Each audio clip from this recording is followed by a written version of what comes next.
Good evening. Welcome to NUFC Matters with me, Steve Wraith, and the usual panel, Supermac, Neil Mitchell, and Steve Hastie. Wake up, lads. Wake up. Too right. I think some of the players needed waking up as well. You know what it is, lads? I woke up with about 3 minutes to go when I heard Malcolm scream from Seaton Delaval there. Now I'm living in Heaton, and I heard him scream at Andy Carroll's header. Well, Matt, that was the best chance of the game, wasn't it? It was. What did you make? What did you make? In fact, I think it was the only chance of the game, wasn't it? Yeah. What did you make of the one Dubravka save? Great save that. Yeah. I mean, overall, it like Chicken Oriental says, it had the feeling of a pre-season friendly. Dave McGivern says, evening, lads, Bentaleb is not very good. So in the great Newcastle tradition, we'll probably sign him. Discuss. Yeah, Bentaleb, again, didn't really cover himself in glory, did he, Malcolm? Well, no, but to cover yourself in glory in a game like that is very, very difficult. You know, you need to have a bit of a team performance going on around you, and it just wasn't there. It wasn't a kind of game for any particular player to stand out. Probably only the goalkeepers. Yeah, very true. Peter Robson says, looking forward to this chat to make up for the 2 hours of my life I've just wasted on the most boring match I've seen in years. Mike Dent says, evening, boys, not a great pre-season game. Clean sheet, though.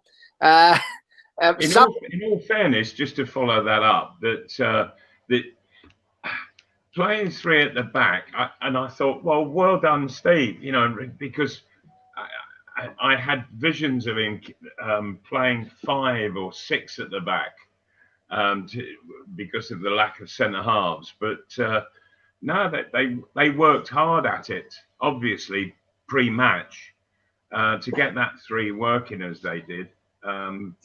And I was quite impressed. Sam Robson says, Neil, no shots on target, awful performance, 20% possession, and people still backing Bruce. Yeah, he's hit the nail on the head, hasn't he? Absolutely has, mate. I mean, I get what Malcolm's saying about that team selection, but again, that team selection baffles me when we've got young Kel Watts sitting on the bench. Well, if you're going to go to the lengths of actually getting him put in the squad by special dispensation, why not use him? Just give him a run out. We had nothing to lose.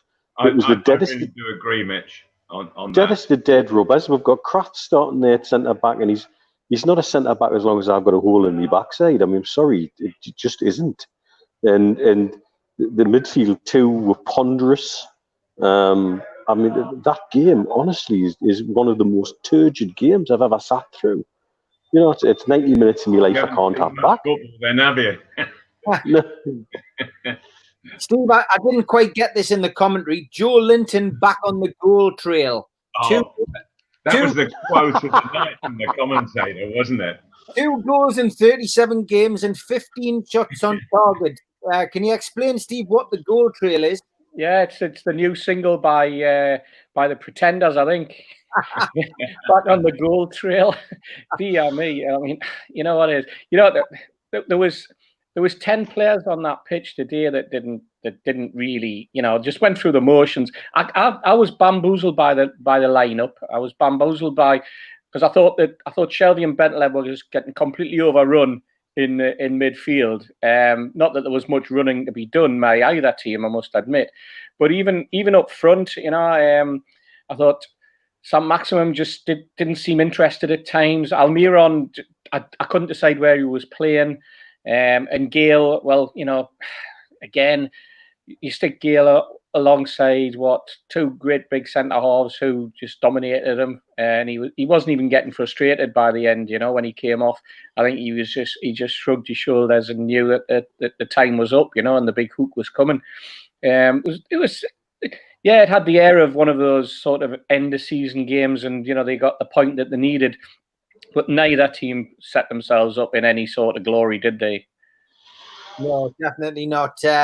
Plenty of comments coming in. A lot of people looking ahead to Liverpool, of course, at the weekend, our final game of the season. Neil Diaz says, just wait, lads. We'll beat Liverpool 1-0. Mark my words. Well, funnier things have happened. Akin Sahin says, shambles from Bruce. Hope his last game is against Liverpool this Sunday. He needs to go.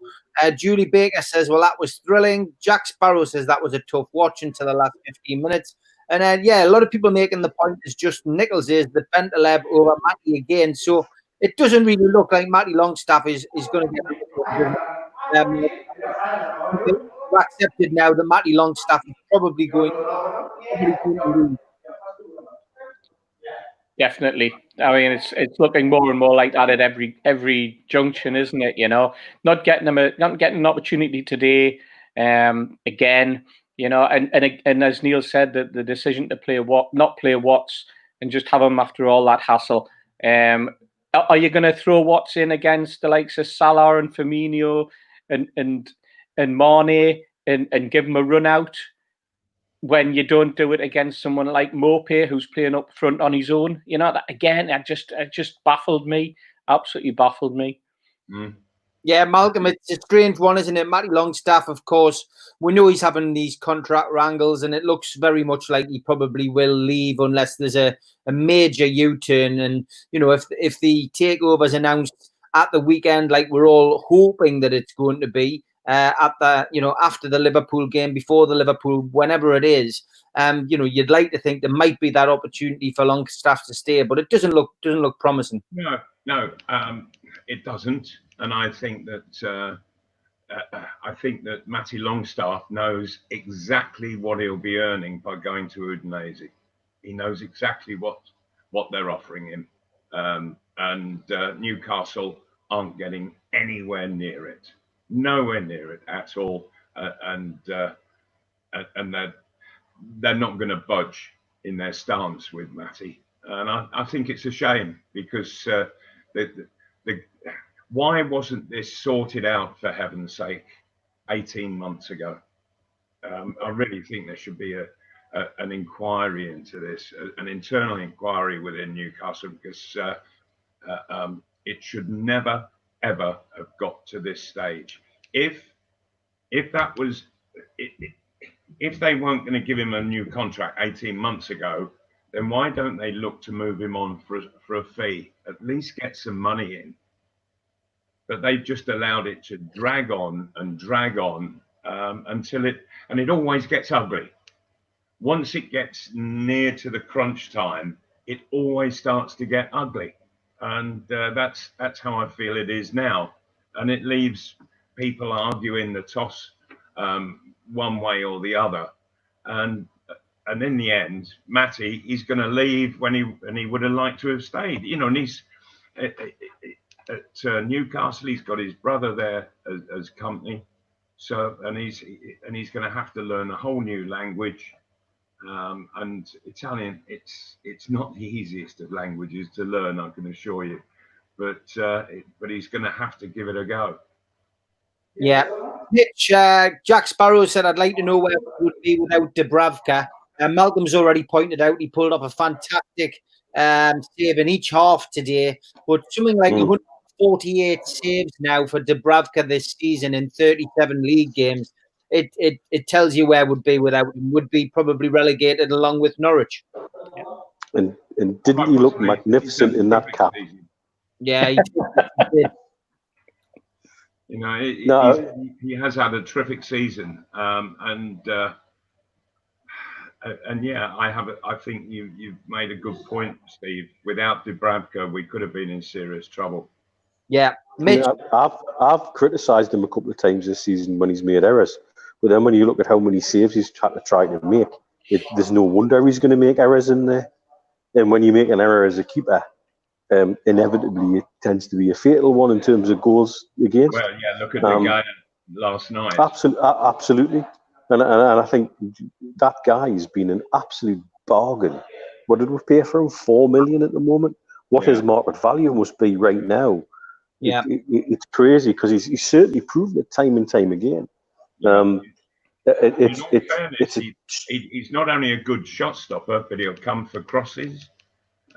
Yes. You know, he's got an all-round ability about him. This- Whereas, you know, like if you remember, Shay Given stuck on his line, wouldn't come for crosses. Mhm. You know, it's one or the other. But Dubravka, he's prepared to have a go at just about everything. Yeah. You've touched on one of my favourite goalkeeper arguments. In the Premier League, they're all good shot stoppers. That's why they're Premier League goalkeepers. It's the points of difference in terms of commanding the area and commanding the back 4 or 5 that make the difference between the good ones and the very, very good ones. And certainly Dubravka, I think, has the potential with the right team around him to be absolute rock solid. Yeah, you know, he even did one thing in the second half where he made a save and then kept the ball in from going out after he got hold of it. I mean, absolutely no need to do something like that in a dead rubber like this, but he still did it. Yeah. You know, unbelievable, really. He's a superb keeper, he really is. Julie Baker says the most interesting aspect of that game was Dubravka looks good with a cap on. Yeah, He really does. Magnificent. I was wondering if he was pushing the line of a line of potential sportswear for a potential sportswear company, maybe. But there was no sun there, that's for certain. But he had the look of a 1960s Subbuteo keeper, which is what Neil pointed out on. I knew would get asked this. AJ Naya says, what do you make of the extension of sponsorship for Fun 88? Steve, I did, get the message off you this morning. I hadn't seen the news break, but a quick bit of research obviously located that this deal had actually been done in January, yet chose to announce it towards the back end of the season, which isn't uncommon because Newcastle United's new strip will be unveiled against Liverpool at the end of the season. It will have Fun 88 on the front of it because it's the new strip for next season. It wasn't a big a deal as everyone thought it was this morning, was it? No, I don't think so. I think as usual, because we hear so little from the club, when something does come out and it sets the alarm bells ringing, because I think everybody had it in their mind that Funny 88 wouldn't be on the shirts. They also had it on their mind that there would be a totally different sponsor because we'd be under new ownership, or that the new ownership was pending.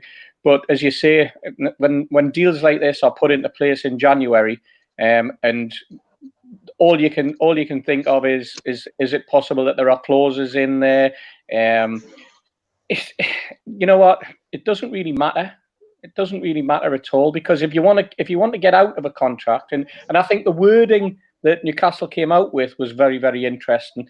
They didn't say this is going to be our shirt sponsors for next season. They said it was a partner, and that tells me that there's scope for change in that contract and in what's been going on. They may still remain as a gambling partner, because that will still be something that will earn an income from the club. But who knows? And I'm not unduly concerned by it. After speaking to you earlier, Steve, but I just watched it over. I took what you said because you did the research and quite rightly came up with the right answer from the right sources. So let's see what happens. We're saying that there's a new strip coming out on Sunday. We're saying that we're presuming Funny 88's on the front. Can you imagine the Ferrari of Funny 88 and not on the front? That would be something, wouldn't it? Yeah, it would be. And they're going to be wearing the strip against Liverpool, aren't they? Yes, apparently. Yeah. Aaron Kimber says, surely that has to be the worst game we played this season without the takeover. This is what we have to look forward to next season. Awful again. John just simply says, Bruce out. Phil Carty, Bentaleb's one of the worst players I've ever seen. Luke Hero says there was a shot in the dog. So maybe he was. Lee Thompson says, Graham Potter's tactics are brilliant. Just ask Steve Bruce. Who is backing Bruce? Says Jeff Carter. Yeah, we're getting inundated. Bentaleb is shocking. Goodbye, says David Spillett. Paul Oxley says, terrible game. Great management from Bruce, not giving young Watts a game. Yeah, Malcolm, pre-match, we did talk about young Watts. We're both championing the fact that he was in the squad. He did get a chance to warm up, but that was about it. I mean, that surely was the game to give him a run out in. Yes, it was. And what you have to remember is that there are managers who are prepared to give kids a go, but a lot of managers, I don't think they're necessarily frightened of it, but they're perhaps overprotective. And you just do not see them getting kids on. You know, that I just wonder whether Watts was actually taken to Brighton just to give him a feel of what it's like to be in the first team squad and travel with them when Steve Bruce knew that he wasn't going to get on the pitch, you know. And this was the perfect game to at least give him 20 minutes, just because the standard is so different to anything that he's had to play in before. And it not only gives him hope, but it gives all the other youngsters in the club hope as well. Yeah, I was just going to say, Malcolm, you know, the message that it puts out to the lads in the academy, to the lads who are coming through, the families who are wanting their kids to, or the clubs wanting their kids to come to play for Newcastle United and join the academy, and they're all sitting back looking and thinking, you know what, what's the point? They're not going to get a run out. They're not going to get. All that's going to happen is that they're going to be sent out on loan for a couple of years, and then they're going to come back, and then they're going to be written off. They're not going to get an opportunity at the first team level. They're not going to have an opportunity to shine, and they're just going to be cast aside, because that's what's happened at Newcastle over the years. I mean, yes, there's been one or two exceptions like the Longstaffs, but even then, what's happening to Matty is an example that, you know, what happens to one necessarily going to happen to the other. So it's that message that it's putting out, and I think it's symptomatic of the way we've all felt as though the academy has been left to rot, if you like, during the Ashley period, because they haven't taken it seriously. It certainly doesn't appear that way. Yeah. We've got the two Longstaff brothers, but over the last decade, how many kids have actually come through other than the two Longstaffs? Just Paul Dummett, I would say. Yeah, that's about it. Then you've probably got to go back to Andy Carroll. It's not enough. Yeah. Carroll and Taylor before that. Shocking, really. And Shola before that. I'm talking of. Yeah, Shola before that. Yeah. Mike Gent asks a really important question from Mitch. He says, I keep forgetting to ask, which toothpaste do you recommend as our resident dentist? Any good brand with a fluoride in, you'll be fine. As long as you like the taste of it, and please make sure you use the bristly end of the brush, because that's the important bit. That's great advice. Cheers, Mitch. Paul Ockley says at least Rafa's points total is safe. So I mean, I bet you the media are going on about that tomorrow on the. No, I bet they're not. In there, Ross says linked in the press with John McGinn from Villa. He would give us the legs we desperately need in midfield. We are overrun too often. I've got to be honest, it comes up a toss-up between John McGinn and Ronaldo, who we've also been linked with. I know who I'd prefer. John Justice Allen says, commentary was atrocious tonight. It's never great, but wow, Alan Smith was so pro-Brighton. Yeah, they probably did that to balance what we had in the studio tonight, Malcolm. We had Graham and Kieran Dyer. I was expecting Lee Bowyer to come on at some point for a half-time fight. He would have shaken it up, mind. At least there would have been some excitement if Bowyer had turned up, because those two were absolutely shocking, weren't they? I mean, Kieran Dyer is how long is it? 15 years since he was managed, since Souness managed him, and he's still calling him Gaffer. How many people call you Gaffer, Malcolm? Nobody ever, because exactly. I was, when I was managing, I told players just call me by my Christian name. Or curse you behind the wall. Derogatory that you can think of at the time.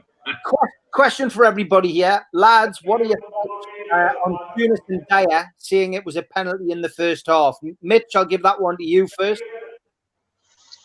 Well, obviously I didn't see that because I had Bean's standard coverage with no. That we were on one of we weren't on the main channel tonight. We were on Bean 12, so I had English commentary, which was the stock commentary. Okay. But sadly, in the bar tonight, they decided gangster rap would be a better accompaniment to our game than the actual commentary, which was sort of par for the course out here. It's a bit random. Do you think it was a penalty, Steve, the Matt Ritchie one in the first half? I mean, to me, I've got to be honest. No is the answer, by the way. No. When I first saw it, I just genuinely thought that's going to go to VAR.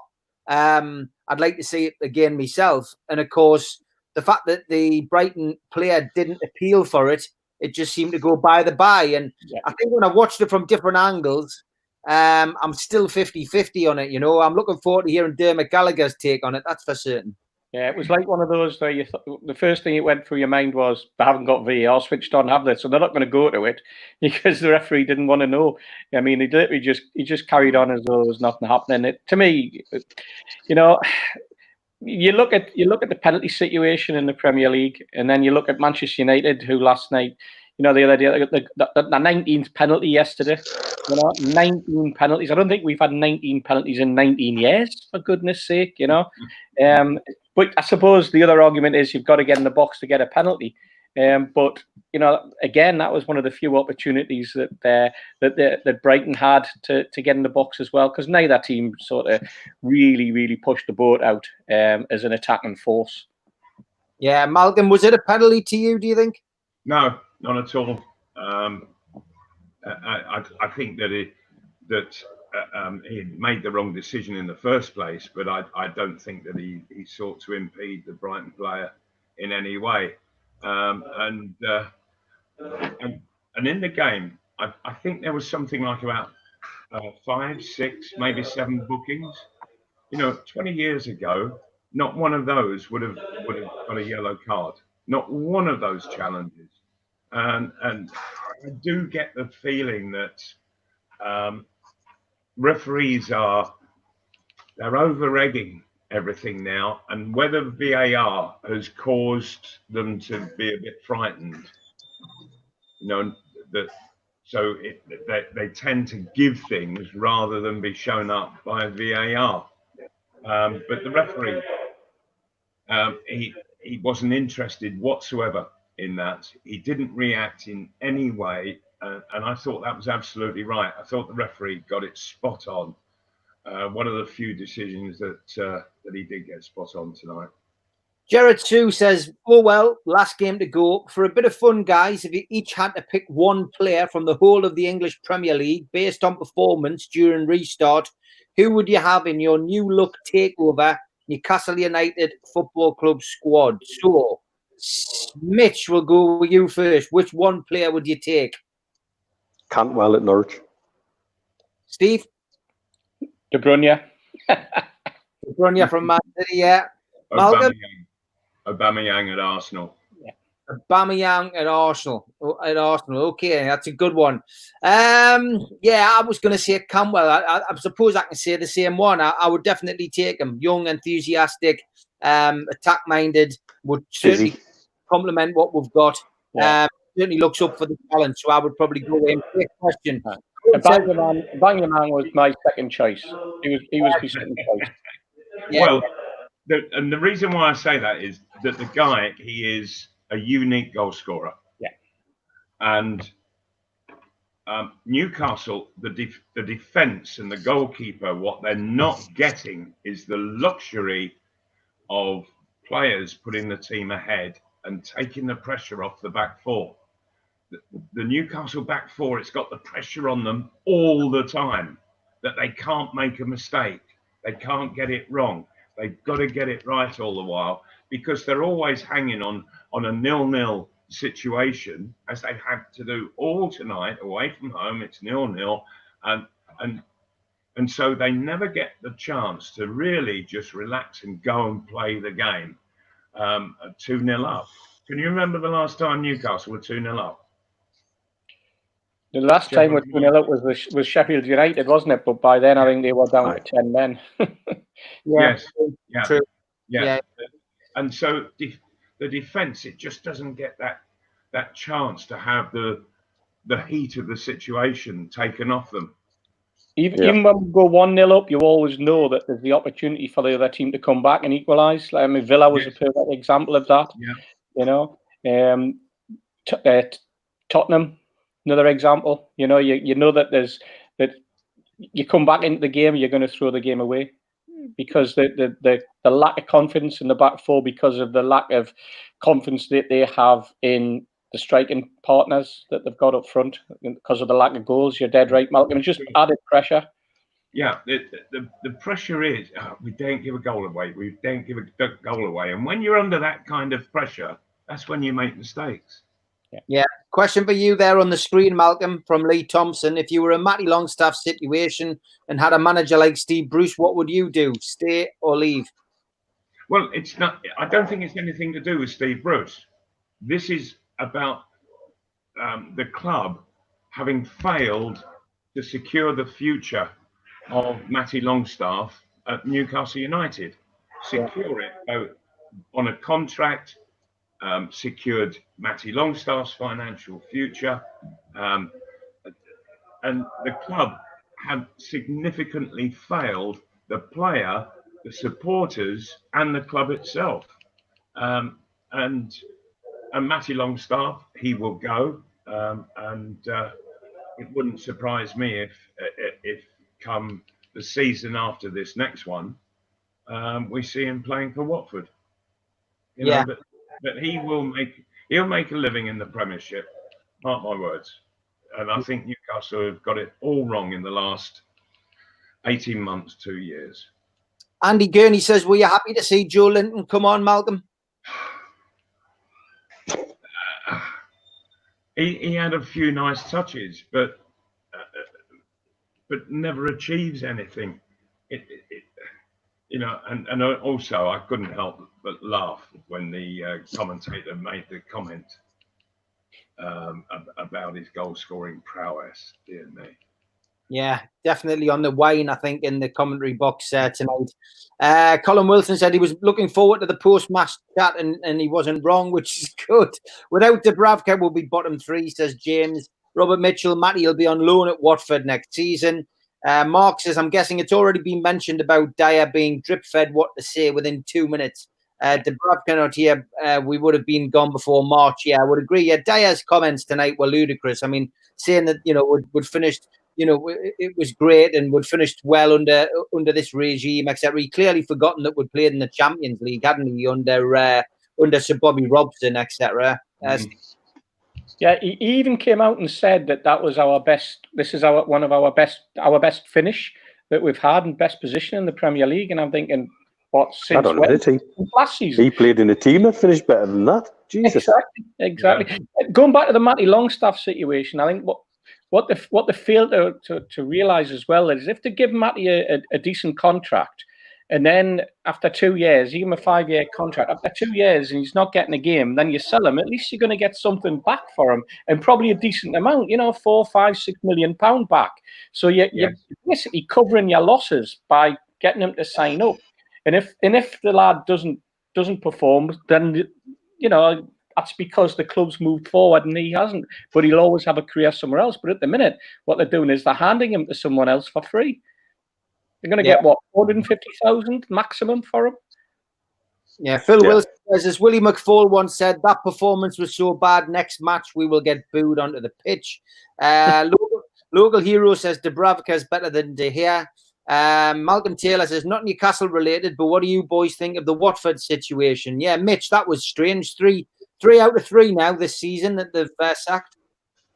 And bonkers. They technically could still go down. And if they do go down, they've only got themselves to blame. That's just the weirdest decision. I gather there's been some sort of big fallout, and I understand Pearson's probably not somebody to back down from a fight. It's certainly not somebody I would like to have a left hook off, that's for sure. But I mean, that just seems like a mental decision from a club who, I think somebody said they've had, since Dyche left, I think they've been through 9 managers in 5 years. That's outrageous. That's loopy. And to do it at this stage with 2 games to go and there's still a chance you could get relegated. Sorry, nuts. Absolutely nuts. I think isn't this the 5th change this season? I've had 3 managers and they've had 2 caretaker. You know, obviously the lad who's come in as caretaker was caretaker before Christmas. So they had the two managers, one who took them to the cup final and they got rid of within about 3 games. Then they got rid of the guy who they'd previously had as the manager from 2 seasons ago, brought him back and bombed him out straight away. You know, brought Mullins in. He lasted, I think, 2 games. Then they got Pearson in, and now they've got Mullins back in. You know, I thought it was a mistake when it flashed up on the TV yesterday afternoon when it said that they'd had reports that he was leaving. I couldn't get my head around it whatsoever. Yeah, absolutely bizarre, lads. Really, really bizarre. Steve Bruce on whether we'll buy a striker this summer. On his interview after the game, he says we will be in the market for 4 or 5 players this summer. It's quite possible one will be a striker. Quite possible. For God's sake, what on earth is he doing about? I mean, calm down, Nostradamus. I know this really is. I mean, listen, Malcolm, you've been in this position yourself. You've been a manager. You know, when the media ask you a question, you know, even more so now, you're media trained. You get told, you're told what to say. Your press officers are standing beside you. Bruce he's reverted back to type at the start of the season. He's answering questions and he's just coming out with nonsense again, isn't he? Yeah. Doesn't even going to be in the job. Well, he's going to add 1 striker to a fella who's well past it and is injury prone. A small guy up front who needs a partner, yes, and he can score goals. And then you have Joe Linton, who scored just 2 goals in the whole of this season, and for him to say that we need 1 striker, how about 3? Because I saw no sense in Andy Carroll being given a further contract if he's not going to put in an awful lot more than what we've actually seen. And Dwight Gale, if you're going to play him, and remember that Newcastle United and Steve Bruce didn't have much faith in him at all from when Newcastle were promoted from the Championship last, because he's been out on loan for a huge amount of that time, and so the faith isn't there. Well, he didn't play for the first half of the season, did he? No. Richard Willow. Newcastle are so desperately short of forwards, and if you look at the league table, it is frightening. Newcastle, I've got a feeling that they're averaging just a fraction under 1 goal a game. You can't win matches like that. Not enough matches to really have a good season. Yeah, it's crazy. Richard Willow says, why am I so confident of the takeover happening at the weekend? I'm just confident of the takeover happening. I'm joining the band of people who seem to think that this weekend would be a good time to do it. I haven't said that it's this weekend.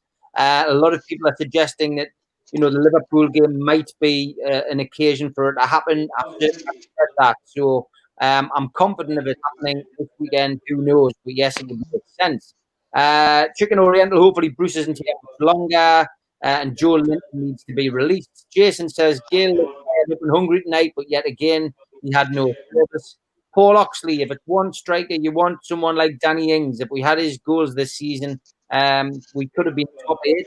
Ross Cummins says, am I right in thinking it would be down to the club to announce the takeover when they see fit? We've covered that before on here. It would be down to the new owners, wouldn't be down to the Premier League.